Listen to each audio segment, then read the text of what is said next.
Old Silicon Valley really was the Wild West. Valleyites stole one another's product designs, one another's wives, and one another's employees. They fought to the death all day and went out drinking together at night. And deals that would one day be worth billions were often made with a handshake. That was Michael S. Malone in The Big Score, the billion-dollar story of Silicon Valley, which he wrote in 1985. And Dominic, since 1985, Silicon Valley has gone from strength to strength. And in fact, you could almost say that it's probably, in terms of today's economy, culture, civilization, probably the single most important place on the face of the planet. Yeah, I think you can say it's probably the most important place in our lifetimes. So 1985 was the year that Max Zorin, the villain in A View to a Kill, tried to destroy Silicon Valley to give himself control over the world's silicon chip sort of industry. And that was the first time I was ever going to the Bond film, was ever aware of Silicon Valley. And obviously since then, you know, in our working lives, the way we interact with, I mean, the fact that we're doing this, you know, we do all our podcasts, yes, you know, on Zoom. Listeners may imagine that we're meeting up and doing this in a studio. We're not. Yeah. I've never seen Tom Holland in the flesh. Yeah. But no, so this is a massive world historical phenomenon, isn't it? And absolutely worth discussing in a history podcast, I think. Yes, complete. Well, so we did an episode on California and we kind of touched on the development of Silicon Valley there. But I think this is a subject that needs a much, much closer focus. So in today's episode, we want to look at the history of Silicon Valley. How did it begin? Why there? You know, where's it going? And we are hugely privileged to have had, talking about this, one of the most influential figures in the development of the internet. So basically, it's like talking to Isambard Kingdom Brunel about the Industrial Revolution. And our guest was Marc Andreessen. We talked to him a couple of weeks ago. Do you want to big him up? I mean, it was bizarre that we even got him to come on the podcast because he's far more too important to waste his time talking to people like us, but clearly not. So Marc Andreessen's is best known because he basically is one of the founding fathers of the very first internet browser. So that was something called Mosaic, which became Netscape. Lots of old listeners will remember having used it, but also he's then dabbled in almost every single aspect of, I mean, dabbled is the wrong word, been involved with almost every single aspect of the internet. And, you know, Facebook, he's on the board of Facebook, Twitter, Pinterest, Skype, Airbnb. I think he was on the board of eBay. I was involved with PayPal. So in other words, basically everything you use on a daily basis has Marc Andreessen's fingerprints all over it. But also a great thinker. So not just an investor in the internet, everything, but thinking about where it's going. I mean, I guess you have to be. You're not going to make money unless you're thinking about it. But I mean, he's kind of really interested in placing it in the broadest historical context. So it was slightly nerve-wracking, wasn't it, to meet this titan of the internet via Zoom. Yeah. Basically, our internet skills had to be on tip-top form. Absolutely. But bless him. He came on and was listen to this episode. He was our first billionaire guest, I think. I don't think Jonathan Wilson's a billionaire. I don't think Ted Valance is a billionaire, but Marc Andreessen definitely was. Definitely. And so we kick things off by asking him the very obvious question: would he agree with us that the development of the internet is something of world historical significance? Yeah, well, first of all, thanks for having me. Long-time listener, first-time caller. So as you read the quote from my friend Michael Malone, who I've known for a long time, and I'm just a huge fan of, and I really recommend his book, The Big Score, was just reissued by Stripe Press. And I really recommend everybody read it. But as you read the quote, I actually remembered, he probably talks in the book, the bar that all the chip guys that he talks about in the 60s and 70s would go to every night was called the Wagon Wheel, which was an old Western bar in Mountain View. And when we opened up shop for our company Netscape in 1994 in Mountain View, guess what bar we would go to at the end of every night? The Wagon Wheel. Wagon Wheel. so sitting in this sort of increasingly, kind of rundown, quite literally like Old West themed bar. And so the symbolism runs deep for sure. Well, the fact it's the wagon wheel, and that in a way California is the kind of the end of the journey, isn't it? I mean, do you think is Silicon Valley a kind of a continuation of the American frontier? The idea that you have to go forwards all the time. Yeah, so I was born, and I grew up in the rural Midwest, northern Wisconsin, and it was always this, there was, just as I didn't have any real sense of the sort of like deep history, but like even as a kid, it's like there's this like sort of romance, to California, and I think there has been in America for like 150 years, and so upon graduating college, I headed west, right, following the sort of the original trail. And of course what happens if you head west in the U.S. is you head west until you hit the ocean and then you stop. Since we actually did build out the territories earlier on. And so if you go as far as you can to the west and then stop, you end up in the coast of California, and you basically end up either in the dream factories of Los Angeles, or you end up in the dream factories of the San Francisco Bay Area. It's sort of as I've started to appreciate the history ever since, including that I'm just the latest in a long line of people who have made this trek. There is the frontier spirit. I think you'd have to say like lasted longest in California. The two histories that fascinate me. So one is the Northern California. You have the California Gold Rush, and so you literally have the land where the streets are in theory paved with gold. It's a little bit hard to dig the gold out, but it's there. And then in Southern California you have this whole other thing which I'm also fascinated by, which is sort of the they literally like dream the city into existence right out of the desert, and that's a whole saga of its own. But then, the problem with California, the problem with the American frontier is like it did stop. You hit the edge of the coast, the physical frontier did stop, and you couldn't go any further.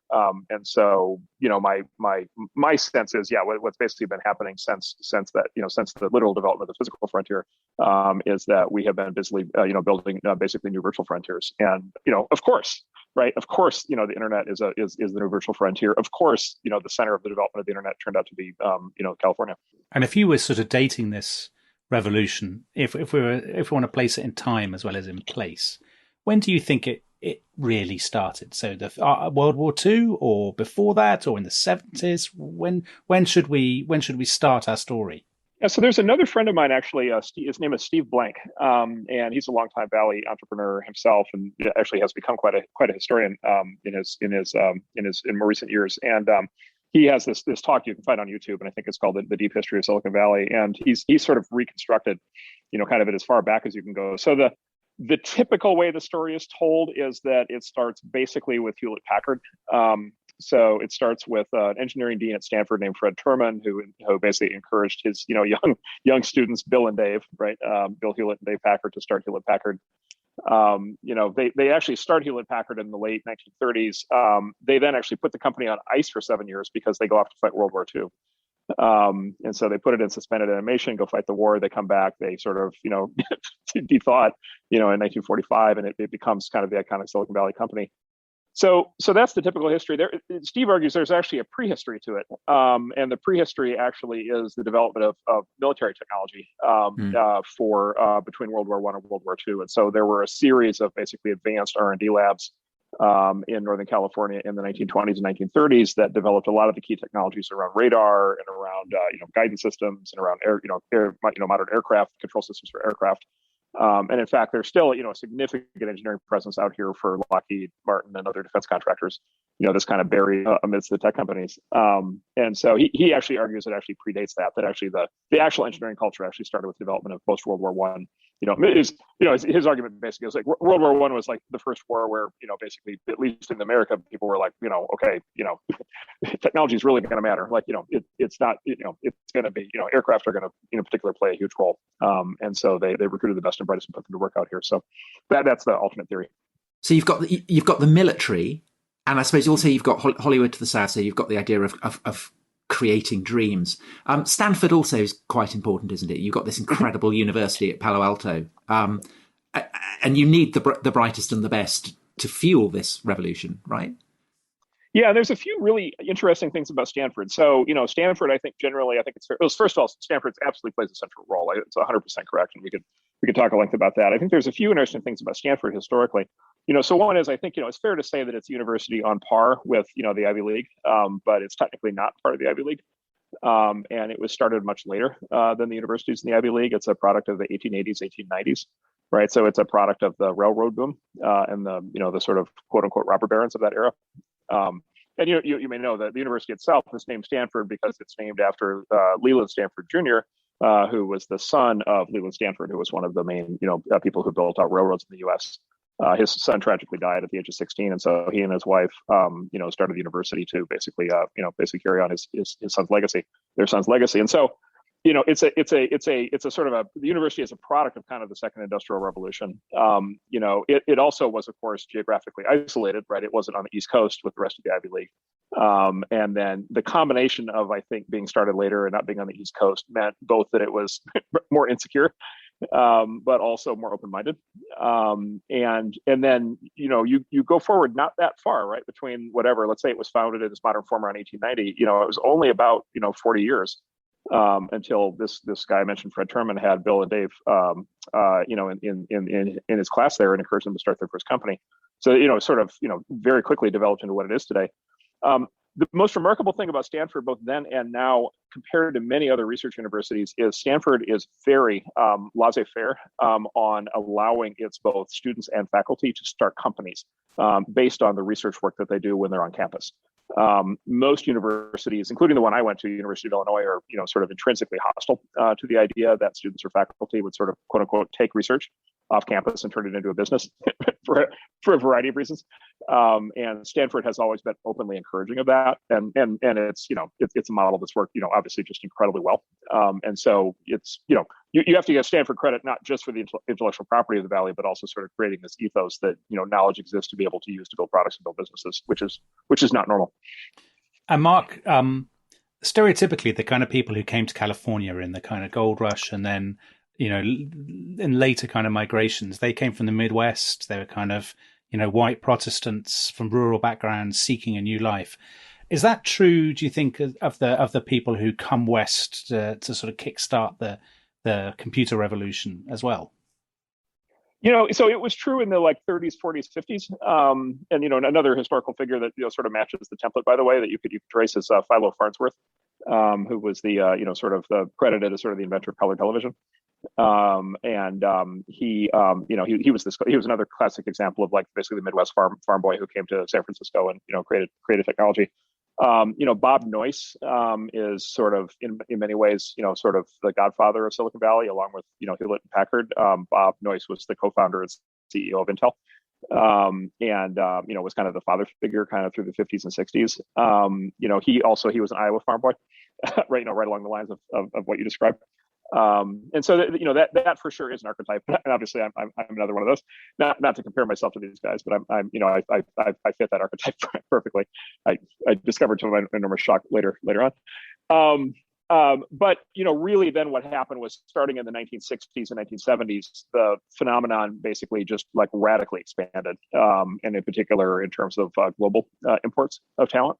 And so, and in particular, I think the first really big breakthrough there was what became known later on as the Hungarian Mafia, which is you had this cluster of these just super geniuses from Hungary who escaped communism, in some cases, by the way, on foot. In the 1950s and 1960s, and kind of uniformly had advanced engineering PhDs, incredibly brilliant people, and they were the other sort of it was sort of the WASPs plus the Hungarians that basically created Intel and created the modern chip industry. And Andy Grove, Andy Grove is sort of one of the legends of American technology. His given name was Andras Grove. He was himself from Hungary. He famously walked out of Hungary on foot, dodging tanks. And I think what was it, 1956. And so that was a dramatic turn. And then of course in the decades since, once immigration really kind of opened up in the 1960s, now it's just it's an amazing kaleidoscope. It's like the United Nations, right? You go to the cafeteria of any of these big companies today, or you go to any venture capital firm and watch the entrepreneurs going through, and it's just this amazing constellation of talent. enormous, kind of clusters from, India and China in particular, but, tons of Russians, tons of Eastern Europeans, tons increasingly of South Americans, Central Americans, tons of, Brits. I was about to say, he's not mentioning Brits, Tom. This is very, very worrying. Yeah, we need to stick up for Charles Babbage and Ada Lovelace and. Well, I'll give you, here's one amazing thing. The French represent themselves very well. And so one of our rules of thumb in the Valley out here in our venture capital business is every French entrepreneur is fantastic. They are just uniformly fantastic. And I think part of it is, they're a product of the French educational system and so forth. And then part of it is, of course, they made the decision to leave France. Right. And this is terrible news, though. Yeah, this runs completely counter to the ethos of this podcast. The Brits are doing quite well also. So, well, I'm relieved to hear. We would encourage more. Feel free to send more of your best and brightest. So Mark, by the 70s, this valley was originally Santa Clara Valley, right, and covered in orange groves and orchards and things. By the 70s, yep. They've all gone. It's this massive hub of industry. And I'm guessing that for Silicon Valley to become the Silicon Valley we have now, you need to develop hardware and software. And Silicon Valley does both. And the hardware, the key hardware is the development of the personal computer. Am I right about that? Well, so we would argue that the key hardware was the chip. Right. So, so hence the silicon. Hence the silicon. And this is why it's still called, there are still chip companies in the Valley. Intel's still here, of course. NVIDIA, is probably the most innovative chip company in the world right now, and they're here. They do all the graphics chips. There's still a chip component. Of course, the chips aren't manufactured here. They used to be actually manufactured here. They really aren't manufactured here anymore. The fabs now exist, in other places. It's too expensive to run them here, but that's still here. But it's not the central industry anymore, as you point out. Like software and internet broadly, are kind of the central industry now. But Silicon Valley has, of course, the sort of iconic ring to it, but I think that name will stick for a long time, precisely because of the central importance of the hardware, and the central importance of the chip. Then I would also just connect your thing on the PC. Like you're right about the PC. You're right about the PC as follows, I think, which is the PC was the big breakthrough that sort of took computing to the masses, right? Because computers existed for 40 years in kind of modern form before the PC hit. And so that was the big breakthrough. The PC was directly enabled by the chip. And when I say the chip, I actually mean something very specific. I mean, what's called the integrated circuit, or the microprocessor. And so the big breakthrough that Intel had that made Silicon Valley possible, was basically taking a lot of different kinds of components that would have made up a computer in like 1960. Literally many different individual components, and then literally putting them all together on a single piece of silicon. Right, and then sort of the minute that happened, then all of a sudden the cost dropped dramatically to build a computer, and then all of a sudden the PC became possible. The PC itself, the IBM PC was kind of assembled in I think in Florida by IBM at one of their labs, but it was basically an assembly of technologies basically clustered around the chip, and then other technologies that were developed mostly in Silicon Valley. Microsoft is Microsoft then obviously provided the operating system for the PC. Microsoft was a company based in Seattle. Of course, we in Northern California consider Seattle to be a colony, a suburb of the Valley. I think the people in Seattle disagree, but it was really that chip that was the breakthrough. I say, but what is the significance of Apple and Steve Wozniak and Steve Jobs coming together and founding Apple, putting out first the Apple I and then the Apple II? Is that a key moment in the history of Silicon Valley? I mean, that's how I think of it. Yeah, that's right. That's exactly right. So there were, and in fact, that's to complete the history, there were personal computers before the PC, right? So when we say PC, usually we now mean IBM PC or IBM compatible PC, we now consider like a Microsoft Intel PC. Like the reason Microsoft and Intel became the companies they did is because IBM selected them for the IBM PC, and then everybody else cloned the IBM PC architecture and created were called at the time PC clones, and that led to the and therefore companies today like Dell, and so forth that built PCs. But before the IBM PC in 1982, and even before Microsoft and Intel got established to the roles that they then played in the industry, the dominant roles they played, there were personal computers before the PC, and there were, by the way, there were many different kinds of personal computers before the PC, right? There were, dozens, if not hundreds, of different, basically consumer computers that you could buy in the late 70s, early 80s. Radio Shack famously had a line. That Atari, the video game company, had a line. Texas Instruments, the kind of legendary Texas tech company, had a line of PCs. And then, Apple was iconic in that era. Apple. Well, there's a rabbit hole we could go down, which is the Valley is sort of a hybrid of like a 50s, I don't know, like car culture, conservative sort of cultural thread that like Bob Moyes came out of, and then there's like a 1960s hippie counterculture thread that Steve Jobs came out of, and Apple kind of combined those two threads, and then Steve Wozniak was kind of the engineer that pulled it together, and so. And then those guys in the 1970s, there was this phenomenon. There was this thing in the 1970s, famously called the Homebrew Computer Club, the HCC. And Homebrew Computer Club, quite literally meant people who were building their computers at home, which was this weird fringe hobby thing in the 1970s in the Valley. And that's what Wozniak is doing. I mean, exactly. He's the best. There was this. Exactly. There was this crowd of basically nerds. They'd have day jobs at, HP or whatever. Yeah. The brilliant description from Michael Malone of was the kid in high school no one knew, the muscleless lump with glasses everyone thought was weird, but who could build damn near anything electronic. Whereas Steve Jobs was the kind of... He's the sales guy. He's a brilliant salesman, isn't he? Steve Jobs, selling himself, his brand, his company, and a kind of the sense of Apple as a... Is that right there at the beginning with Apple? Is that sense of Apple as a lifestyle, as a kind of dream of? I mean, that sort of sense of the frontier is very much part of Apple, isn't it? Made in California by Apple. Yeah, exactly. That's right. And then he also did kind of the same thing that kind of David Geffen did in music, right at the sort of in the 60s and 70s also, which is it was that, and then he also kind of packaged up the California ethos and to some extent the hippie ethos. And sort of imbued the technology with that ethos, right? And so you kind of got, by buying an Apple computer, you kind of got to participate in the technological future, but also the cultural future. Yeah. And he put a much more consciously cultural and countercultural kind of element on the whole thing. Like Intel was not countercultural, right? Like those guys were like, it was like white shirts, white short sleeve dress shirts, black ties, buzz cuts, and then Apple was like hippie central. As part of the kind of the great part of the great packaging, part of one of the great accomplishments of American industry in the 1960s, 1970s was to package up the hippie counterculture movement and sell it to you. Yeah, I mean, I think the story of Apple would be a fantastic podcast in itself, isn't it? Because it has so many kind of associations. I think back to that California podcast we did, Tom, all about the sort of the California dream and stuff. And Apple absolutely incarnates that, doesn't it? But at the same time, there's a kind of nightmarish. So do you remember that? I mean, nightmarish is a weird word, but do you remember that advert? I think it was 1984 during the Super Bowl. And it was this sort of Orwellian. So someone smashed a screen or something, and it's the future is going to belong to the Apple Mac. And it wasn't wrong, was it?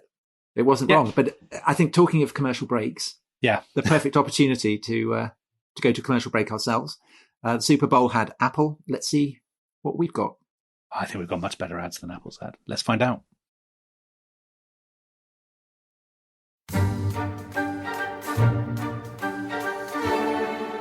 Welcome back to The Rest is History. I'm sure you'll agree that our adverts are much better than Apple's Super Bowl advert from 1984. We're here with Marc Andreessen, who's basically talking us through the history of Silicon Valley and the internet. Mark, here's something that occurs to me. Almost everybody that we've talked about, I think almost exclusively so far, has been a man. And there's always been this sort of, not controversy, but there's always been this debate about how much the internet and Silicon Valley are based on a specifically masculine culture. Is that right? Do you think that's fair? Yeah. So I was going to say, there's, this gets to be a very complex topic, of course, very, very controversial. And also let me say, like, there were very significant women along the way, some of which I've actually gotten over the years who, played really fundamental roles. So there's a woman named Sandy Kurtzig, who was one of the creators of the software industry. There was Judy Estrin, another friend of mine, was one of the creators of the networking industry, with the networking computers together. So, for sure they existed, but yeah, for sure the majority, the majority were men. Right. Yeah, look, there's a component to it that's basically, probably the exact same gender conversation you'd have in kind of any of these new fields over time. But yeah, the other part is you mentioned this, the nerd culture aspect to it, which is, we live, this is one of the things that's happened, right? We live in a world today where, I don't know if nerds are cool, but like plenty of people have packaged up nerd energy and figured out how to sell it. And then nerds have figured out how to start companies and build products, and from time to time get rich on this stuff.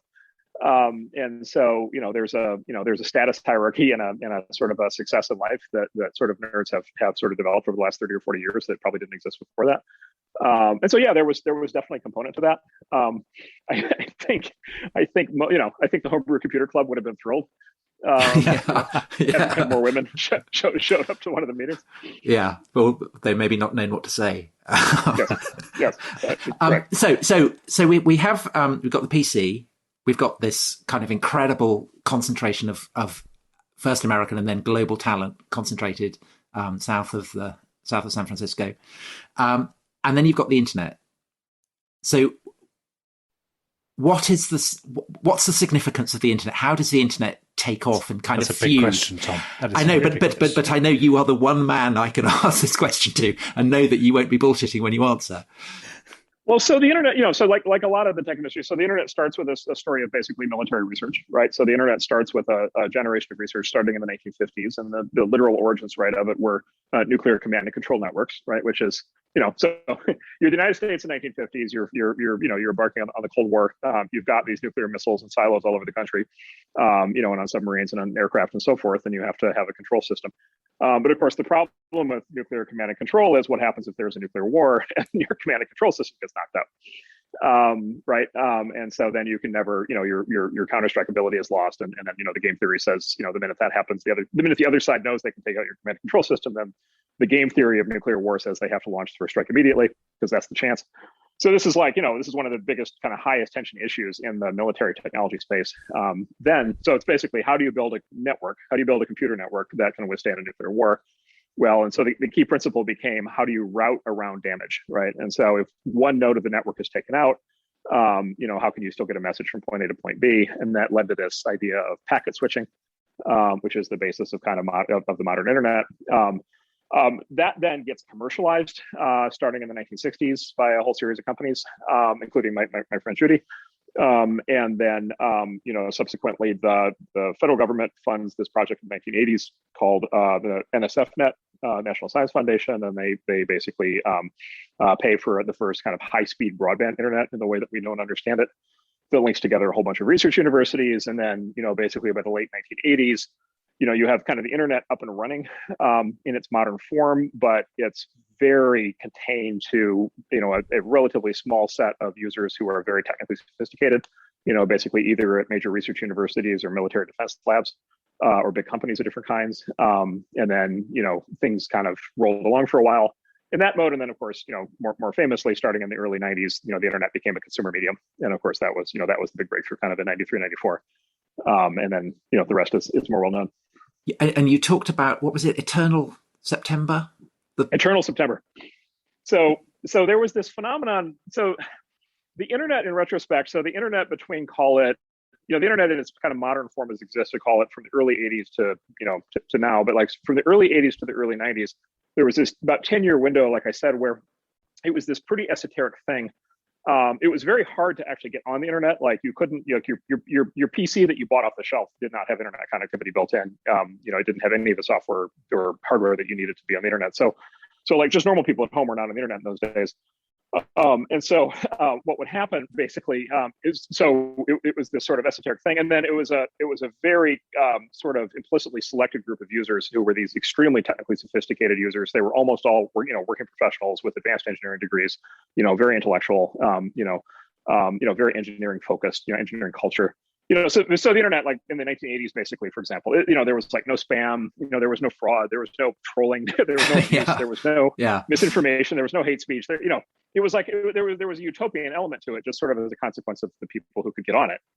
And then there was this phenomenon that the sort of internet old timers would know, which was the September phenomenon, which is basically every September, a new generation of undergrads or grad students or newly arrived employees at these places that had internet access would show up, right? Most famously the undergrads, and they would be on the internet, and they would come kind of crashing into the internet, into the culture in September. And then it was sort of the job of the old time internet people to kind of school the newbies on what they called netiquette, right? Which was, sort of proper behavior, how to not be an asshole. And so it was sort of like every year it's like, oh, okay, another September, pain in the butt, and people were gross about it. And then there was famously September 1993. That was the moment when America Online, AOL, which was a totally disconnected online service at the time, the consumer online service with, whatever at the time, I don't know, at the time it was probably, 5 million users or something, but that was a lot at the time. AOL in one stroke put all 5 million of their kind of normal users onto the internet, like all at once. And that became known as Eternal September because that's basically when the concept of etiquette blew up. That's basically when that original culture blew up, and that's basically when as we say now, the normies took over. Right. And this is also when you enter the story, right, Mark? I mean, yeah, that's right. It also coincided. AOL was like a fireburst, sort of whatever, because it was this sudden, it was this huge kind of bolus of users who hit all at once. But yeah, the other thing that happened was that was when we were doing the web browser, and that's around the time when we started Netscape, and that's the time basically when we were at Netscape able to package up all of the components you needed to get on the internet, put them in a box, put it on the store shelf that you could just buy and you could get on the internet. And then that's also when Microsoft and Apple and the PC companies started to build internet capabilities into the computers. And so that began the cascade that led to where we are today. And then so Eternal September is basically the, oh my God, here they come, in perpetuity. Yeah, the orcs are at the gate. And then going back to you and the browser, so it's Mosaic and then it's Netscape. And I suppose it's an odd question because Tom and I have done, 80 whatever episodes about history, but we've never done one with a kind of historical actor in the podcast. And I wonder, were you conscious when you were, launching Netscape, for example, that you were in effect making history, that millions upon millions of people were going to be using this to communicate, to change the way they talked to each other, they shopped, it would change politics, it would change. I mean, did you have any sense of any of that, or were you too absorbed in the kind of the technical process? Well, so first of all, I'm from the Midwest, and so even if I thought that, I could never admit that I thought that. So I would deny that all the way to my grave. So the thing that's lost now in the history, which was a big deal then, and this repeats itself over and over again. So I think about this a lot. This was not obvious. It was not obvious at all at that time that the internet was something that normal people would ever use, that there was ever any point to the normal person being on the internet, or that the normal person would ever be able to figure out how to use the internet, or that it would ever get to be easy to use, or any of these things. And in fact, it was quite the opposite. There was this wall of skepticism from, what you might broadly call the establishment. And by the establishment, I mean, it was a wall of skepticism from, the big companies, from the big, telecom companies, from the big tech companies. It was a wall of skepticism for sure from the Hollywood and the content industry, that they would ever put their content online. There was a wall of skepticism, from the government, that normal people would ever use this. I'll give you an example. One fun fact is, commercial activity on the internet, which is to say anything involving money, which is to say anything including e-commerce, like the ability to buy something online, was technically illegal through 1993. Really? It was technically not permitted by what were called the Internet Acceptable Use Policies, the AUP, which was sort of the sort of agreement that you had to have to kind of get on the net at that time. And it was because the whole thing was up to that point was paid for by research, federal research money, and so they just kind of took it for granted that obviously it would be improper to use the results of federal research for commercial purposes. So this was not obvious, and in fact there was this whole wave at the time. If you go back and read the press at the time, there was this whole wave that actually the future instead at the time was going to be what was called interactive television, or what became known as literally 500 channels. So the idea basically was you'd be able to watch 500 channels of TV and then interact. They had what they called interactivity, which meant you could order a pizza with your remote control.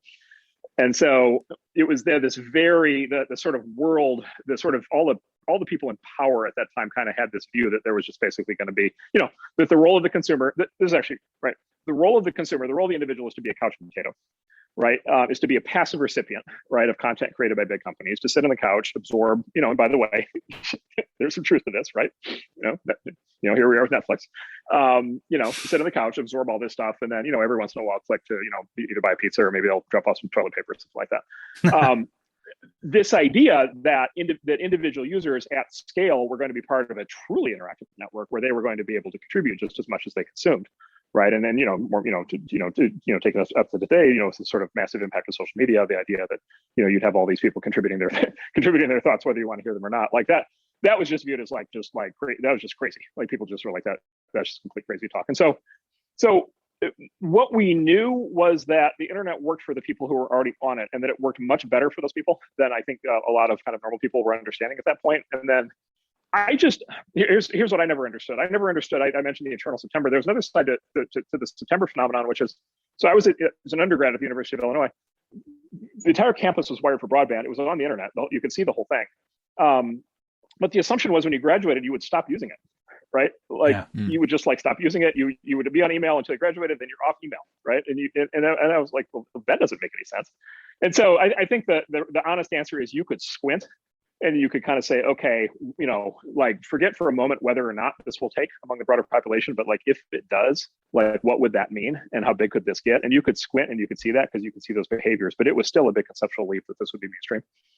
Mark, I mean, as someone who wasn't an engineer, who had no technical sophistication or ability whatsoever, I for what it's worth, I remember in 1989, the autumn, I was at Oxford, and there was a friend from California, and he had one of those small Macs, which I found revelatory. But the other thing that he showed me that I also remember being revelatory was a copy of William Gibson's Neuromancer, which had come out in 1984 and described something called cyberspace, and described it, this consensual hallucination that you went online and you experienced it. And I remember through the 90s never buying into this idea that the internet was something like, CB radio or something, because I had this image of it being the future that had actually been written in 1984 of all years. And I wonder, am I unusual in that? Or do you think the fact that the internet came with this sense, trailing clouds of science fiction with it, this sense that it was making the future was always there, even before the internet had actually kind of gone mainstream? Yeah, that's right. I think that's right. I think, there was for sure a thread of science fiction. By the way, there was also a thread of kind of what you might call pop science, where people were talking about these things like there had been this wave of enthusiasm in the 80s around what were called BBSs, which were kind of these these dial-up services that individual users were offering other services to other users. There were various kinds of movies and TV shows through that era. There was a huge boom, huge interest in, the early 80s. There were, at least in America, there were these TV shows like Knight Rider and Airwolf and so forth with, sort of really kind of glamorized, this sort of really advanced computer technology. And so, there was a lot of that, like it was present in the culture. By the way, the most amazing thing about Neuromancer, which I highly recommend people read if they haven't, because it was very influential, and it was also influential on me. But William Gibson, the author, famously had not used a computer, refused to use a computer, and wrote that novel on a typewriter. That's amazing. Maybe that means you can see more clearly if you're not, if you're viewing it as a pure outsider, which he was. Yeah, exactly. Right. So the internet is up and running, and then you start to get social media. So how big a change is that? Well, that's the network, isn't it? I mean, you mentioned network already, the word a few times, and I don't know if you agree, Mark, but is it a completely new kind of network, social media? Yeah, so the basic mechanics behind social media are very old. They actually, the total prehistory here that goes actually back to the 1950s. There was a computer system actually at the University of Illinois in the 1950s called Plato, Plato.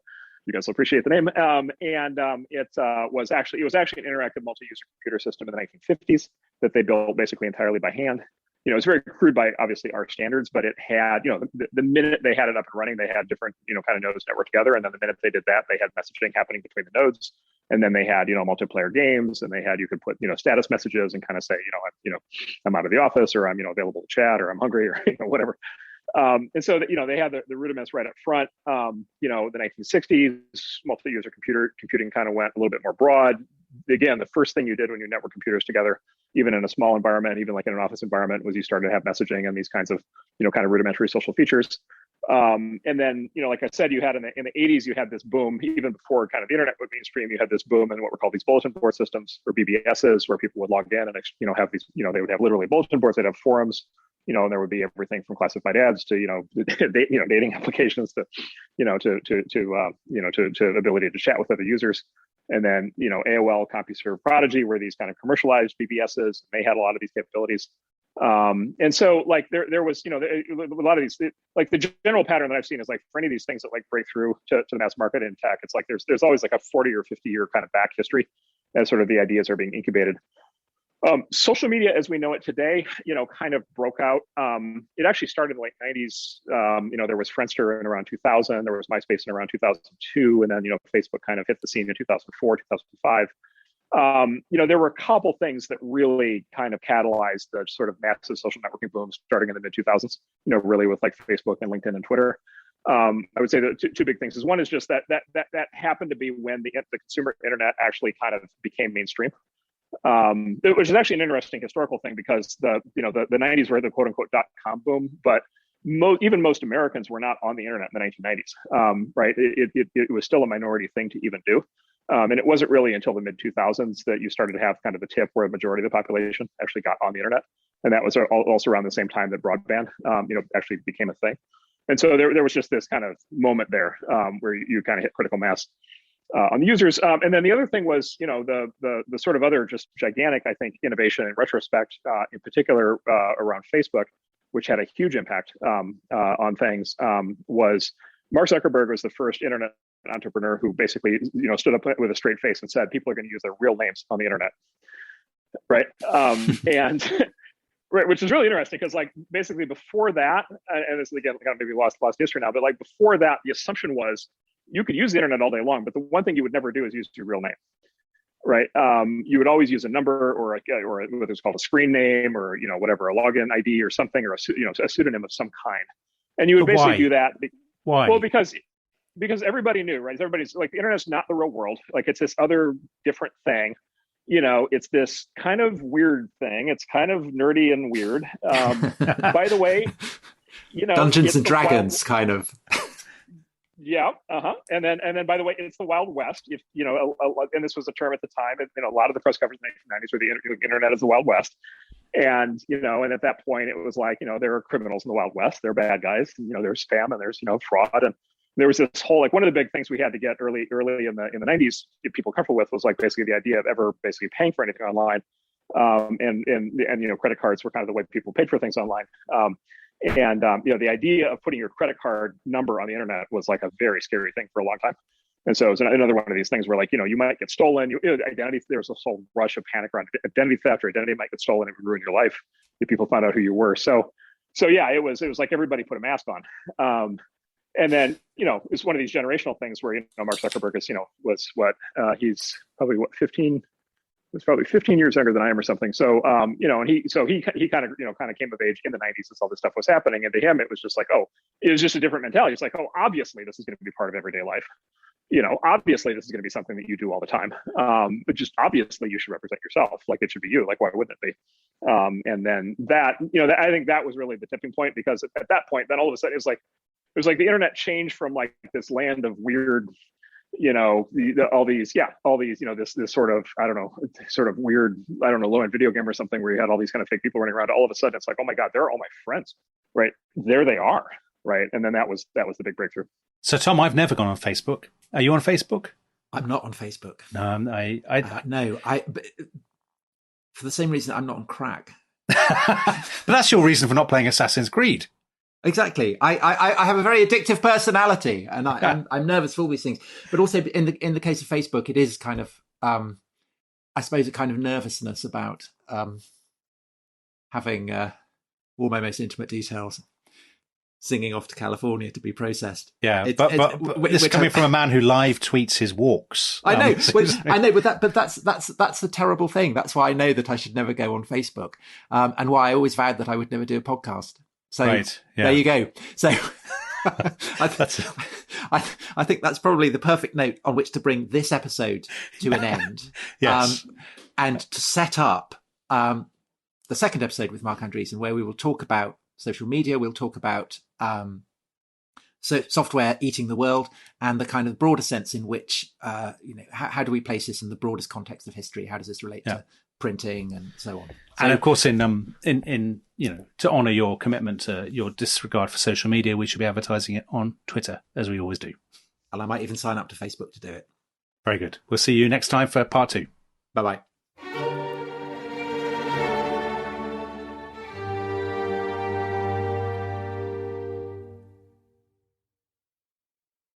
Thanks for listening to The Rest is History.